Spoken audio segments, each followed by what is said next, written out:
Hello everyone, my name is Julianne Morseth and I'm a board member of Praxis Peace Institute, and I'd like to share with you some highlights of what Praxis is doing and has accomplished over the years.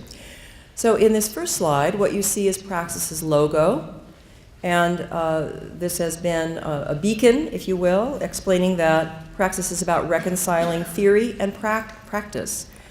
What you also see are photographs that encompass a range of what Praxis does with this many accomplishments. So the top photographs show you the hillsides of Mondragon, Spain, and the right at the top photograph is the Praxis group that went to Mondragon in 2010.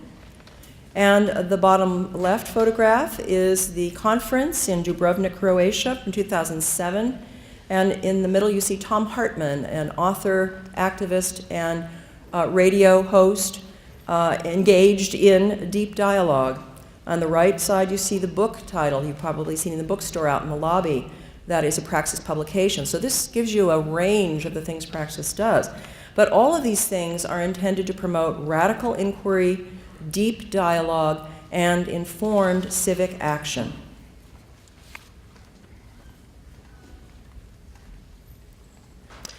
This slide shows you the conferences that have taken place in the last few years. And so before this conference has occurred, there have been many, many years of conferences that have gone on for over a decade. And so in the lower left you see the Alchemy of Democracy, which was a conference at Pacific Grove in 2004. And then upper right you see Transforming Culture, which was the 2007 conference in Dubrovnik, Croatia. And then the one before this is the Economics of Peace in 2009 in Sonoma, coming to today's the Economics of Sustainability. So there's been a conversation of deep dialogue and civic action which has taken place among speakers, among communities, to build this conversation in these last 3 days. Prior to these conferences, there was also 2006, the Berkeley Conference on the 6th Species Extinction Conference. And also before that, there were conferences again in Dubrovnik related to the alchemy of peace building. So this is very important that Praxis persists in keeping the conversation going around how we can transform society.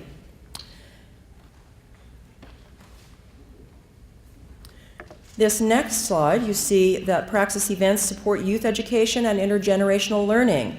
And here you see Angeles Arian. Georgia said she's dedicated this conference to Angeles Arian, who just passed away recently. But she was a powerful person as well in her own right, bringing new ideas to society. And here she is with a group of students from Team Academy at Mondragon University. And in the upper photograph, you see also an intergenerational conference that was held in 2012 at Dominican University, with Green MBA students and Team Academy students from Mondragon, and people from around the country also came to participate in this conversation around how we can create cooperative organizations. And the bottom right photograph is from the Dubrovnik conference about a decade ago, and that's the Balkan Youth Group. So there's a dedication Praxis has to creating an intergenerational conversation. This next slide shows the many different speakers, thought leaders, and change agents that have participated in Praxis conferences and events. Francis Moore-Lepay, Van Jones, Tom Hayden, Ariana Huffington, Vandana Shiva, David Korten, Rian Eisler, John Perkins, Johan Galtung, Paul Hawken, Angeles Arian, George Lakoff, Tom Hartman, and many, many others over the years. So there is this dedication to featuring keynote speakers and thought leaders in Praxis events.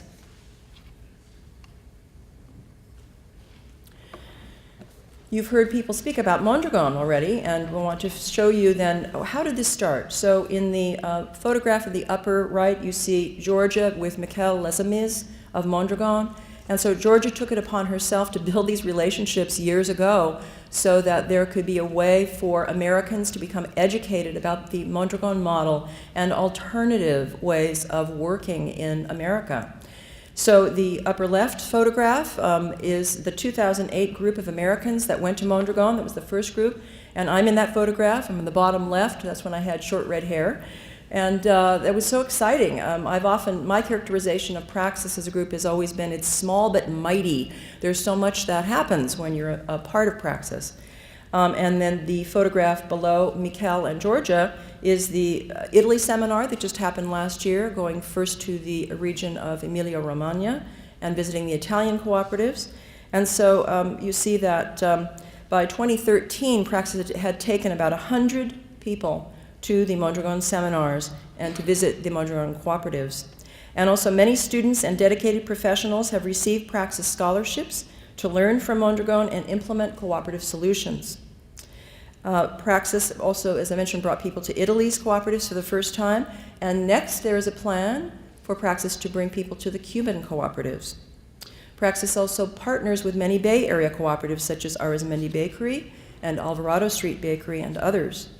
And you see the photograph of Shift Change, a film that Georgia was also an advisor on. So there's quite a wide range of ways that Praxis supports cooperative education.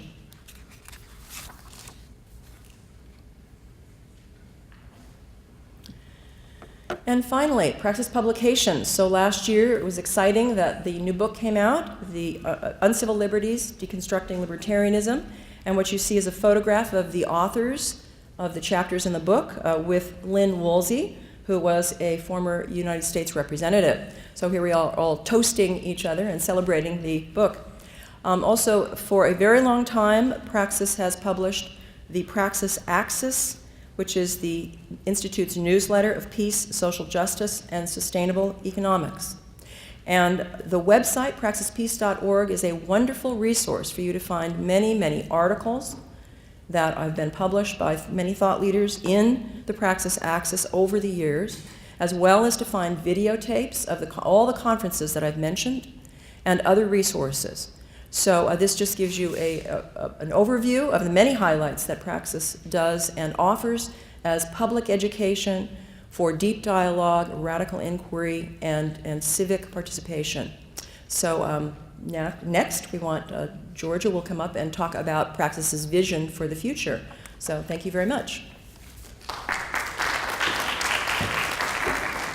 Thank you, Julianne. She's been a very enthusiastic board member, which we love to have enthusiastic board members, and she's become a very good friend as well.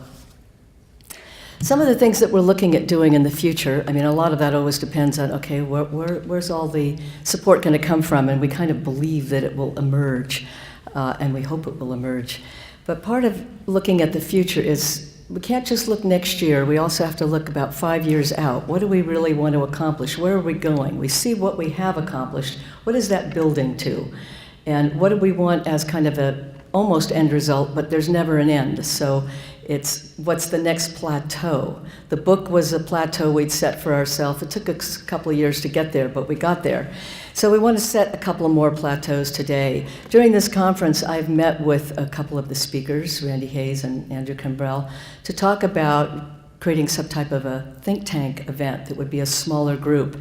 So we're in the process of creating that, and I don't want to say more about it now, but it's similar to the kind of thing we did in 2006 with the Threshold Foundation.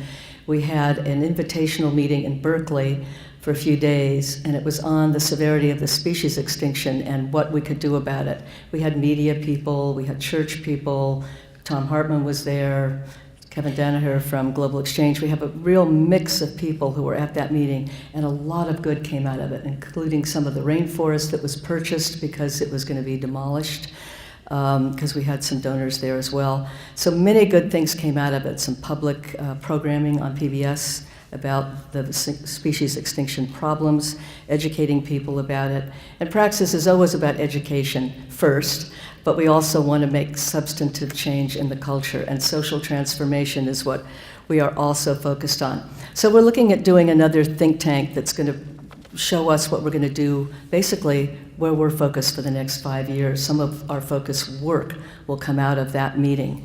That's going to take some energy, and it's going to take some support. Of course, we will continue with our trips to Mondragon. As Julianne said, we've already brought nearly 100 people there. Hopefully we'll bring hundreds more. And we've seen the ripple effect. When we first went there in 2008, if Michael Peck had asked how many people in the audience have heard of Mondragon, probably nobody would have raised their hand. I mean, things have really changed. And I remember when I first was talking about it, people had never heard of it. They didn't know what I was talking about. So now we've brought a lot of people there. We want to continue that because we see the results. Professors have come, they're teaching classes about it. Students have come, graduate students. A lot of people some people working in government. Mayor Gail McLaughlin came with us on one group and came back very enthusiastic about helping cooperatives start in Richmond, which has already happened. So that's an ongoing commitment from her. So that's the kind of thing and the people we want to bring. We've been fortunate that Shala Messina, who is a very dedicated Praxis member, has offered fellowships. It's the Messina Fellowship. So every time we go, there are 2 full, complete scholarships, which includes the tuition, the airfare, the hotel, everything. And it's highly competitive. A lot of people apply for it, but it's always available every time we go so that we get people who need to be there but might not have the funds. And then other people help. Sometimes Praxis says, okay, this other person has to go too, so we're just going to make it happen. And last time we had 3 people on full scholarship, 2 on half. So that's the kind of dedication. We want to bring people who need to be there. So we are committed to that. And that's an ongoing program. From the conference that we've had here, I really foresee doing either a pamphlet or a book that brings these ideas together in a way that is kind of a blueprint, or as Gar called it, a plan for how we could create this transformation. What's the transitional piece? What is the transformation? What are the goals? How do we do this? What are the pieces that show us this is what works, this is what we need to do? I feel like we need to do a book that does that. So that's another thing on the horizon. We are planning a trip to Cuba at the end of next year to study cooperatives there as well. So a lot of what we're doing is studying and disseminating information, and we want to continue doing that because I think, as you experienced from the conference here today, we really want to change the society. We agree with Mondragon Cooperatives. Social transformation is one of our really core goals, education and social transformation. And I think over the years, when I look back, of what's happened in the last 14 years, sometimes it just really boggles my mind. I mean, it started with, I want to bring a group together to talk about peace in Dubrovnik because that was a city-state that had no war for 600 years. They created a government where their goal was no war. We're going to create diplomatic centers, we're going to have embassies, but we're not going to war. And I thought, we need to study it where it actually happened. And that was an incredible thing to do. And out of that came Praxis, because we realized the inquiry was just beginning. We had a lot more studying to do, and we always will, but we want to manifest now as well. So that's a little bit of the vision. I don't want to take too much time, but those are some of the things that we want to do, and with your support, we will be able to do. So thank you for the time. I'm going to bring up David Cobb to talk to you now from Move to Amend. Thank you, Georgia. My name is David Cobb, and I am with Move to Men, but I'm not here to talk about Move to Men because I'm actually here to talk about the Praxis Peace Institute and to really put it on a fine point. You know, and I'm going to talk about money. And I'm from Texas originally, and don't get no booze here because I want to just quickly remind you of Jim Hightower, Barbara Jordan, Molly Ivins, and the Populist Uprising. Probably the largest effort to actually make a social transformation around economic democracy that this world had ever seen, and it was birthed in and led by hard-scrabble farmers that started in Texas and throughout the South that actually had the vision to actually transform the country. They thought of themselves as the next American Revolution because they saw what was happening in Wall Street and the big bankers. And I say that because the populist uprising were creating credit unions and grain cooperatives. It's the single best effort nationally that ever happened around this country around the idea of creating a cooperative economy. But see, the thing is, they didn't know Marx at that time, right? So they were foolish enough to think, well, you could actually have cooperation and competition and like the third way, right? It was an amazing thing. And the reason I start with the populist uprising is to anchor something. What they understood, that money is not a bad thing.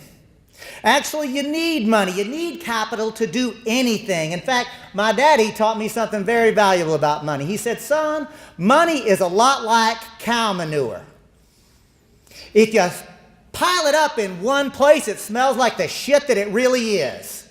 But if you spread it around, you can do a lot of good with it. Right? You can do a lot of good with it.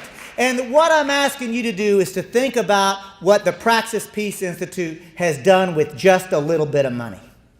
Now, it's taken some money, but look at all that has been accomplished in the slide shows that we've seen, what Georgia talked about, what her board member was talking about. All I'm getting at is this. It just takes enough, right? And the vision that we just got a taste of comes out of a trajectory of actual accomplishment and work. So I stand before you as somebody who not only collaborates with the Praxis Peace Institute, but I have a history of I'm one of the and others, right? So I've had the privilege and the opportunity to actually work with the Praxis Peace Institute. And what I know is they do more than most do with much less of it. So you each have an envelope in your hands, right? Does anybody not have an envelope in your hand? All right, so can we get an envelope in that hand? And otherwise, the Praxis Peace Institute has done a phenomenal job. So you have that envelope, right? And we'll get one for you, David, I promise. But here's the thing. I'm going to ask you to make a donation to the Praxis Peace Institute. And as somebody who has raised money, and I'm not embarrassed about raising for money because I know that what we in the progressive community, what we in this movement do with money is the goddess's work. We're not accumulating money in some sort of hoarding kind of way. We're actually getting money so that we can actually use it appropriately, spread it appropriately, make it the fertilizer that it is. And so as I ask you for money, I'm going to ask every one of you, and I mean you that's sitting in the seat in which you occupy, individually, you and you and you, to think about the donation that you give. I'm not going to ask you to give till it hurts. I hate that phrase. I think that's the most horrific thing. I don't want anybody to hurt. My mama taught me better than that. I don't want anybody to hurt. I'm also not going to say give till it feels good, because I hope you already feel good. I hope you feel good about the connections you're making at this conference. I hope you're feeling good about the work that you're doing in the world. See, I hope you already feel good. I'm going to end with this. I challenge you, give till it feels right. Each one of you knows what the right amount of donation is to this movement, what you're able to do. For some folks, it might only be $100. For others, it'll be $500, $1,000. There's somebody in this room I know that could even give more than that if you're able to. Give till it feels right, because that is the appropriate amount of donation that we give so that it doesn't become a charitable gift. It becomes a symbol of solidarity. And the sweet spot of solidarity is whenever we recognize the truth that we need each other. Move to Amend needs the Praxis Peace Institute to survive. And I say this, the Praxis Peace Institute needs the Move to Amend movement to survive and every other movement that is here today. So give till it feels right, and let's continue to work and build to create the peaceful, just, democratic, and ecological society that we know we're capable of. Peace. Thank you, Georgia. Thanks for the opportunity to actually talk about Praxis as well.